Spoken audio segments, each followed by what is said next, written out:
தமிழ் சினிமாவில் உச்ச நடிகராக காணப்படும் தளபதி விஜயின் கடைசி படமாக உருவாக உள்ளது தளபதி 69.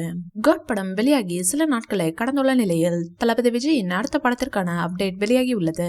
தளபதி 69வது படத்தை கேவிஎன் புரொடக்ஷன் நிறுவனம் தயாரிக்க உள்ளது. இந்த படத்தை ஹெச் வினோத் இயக்குகின்றார். இதற்கு அனிருத் இசையமைக்கின்றார். மேலும் இந்த படம் அடுத்த ஆண்டு அக்டோபர் மாதம் வெளியாகும் என தயாரிப்பு நிறுவனம் அறிவித்துள்ளது. தளபதி விஜயும் சங்கீதாவும் பிரிந்து விட்டதாக செய்தி உலா வருகிறது. அது தற்போது பொய்யாகிவிட்டது.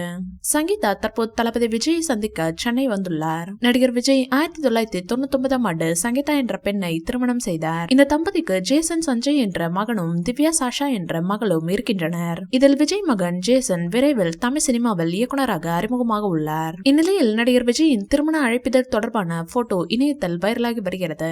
தளபதி விஜயின் தீவிர ரசிகையாக இருந்த சங்கீதா விஜய் பார்க்க லண்டனில் இருந்து சென்னை வந்துள்ளார். சங்கீதாவின் நடவடிக்கைகள் பிடித்து போகவே அவரை தனது வீட்டில் அறிமுகம் செய்துள்ளார். முதலில் திருமண பேச்சை எடுத்தது தளபதி விஜயின் பெற்றோர் தானாம். அதற்கு விஜயும் சங்கீதாவும் ஒப்புதல் தெரிவிக்கவே விஜயின் தந்தை SAC மற்றும் தாய் சோபா ஆகியோர் லண்டன் சென்று சங்கீதாவின் பெற்றோரிடம் பேசியுள்ளனர். பின்னர் இரு வீட்டாரின் ஒப்புதலுடன் விஜய் சங்கீதா திருமணம் நடைபெற்றது. விஜய் ஒரு கிறிஸ்தவர், சங்கீதா இந்து மதத்தை சேர்ந்தவர். எனினும் இந்து முறைப்படி இவர்களின் திருமணம் நடைபெற்றது. 1999ஆம் ஆண்டு ஆகஸ்ட் 25ஆம் தேதி சென்னை எழும்பூரில் உள்ள ராணி மெய்யம்மை திருமண மண்டபத்தில் நடைபெற்றது. அன்றைய தினம் மாலையே திருமண வரவேற்பும் நடைபெற்றது. இந்த வீடியோ பிடிச்சிருந்தா லைக் பண்ணுங்க, ஷேர் பண்ணுங்க. மேலும் விஜய் சார் பற்றிய தகவல்களுக்கு எங்க சேனலை சப்ஸ்கிரைப் பண்ணுங்க.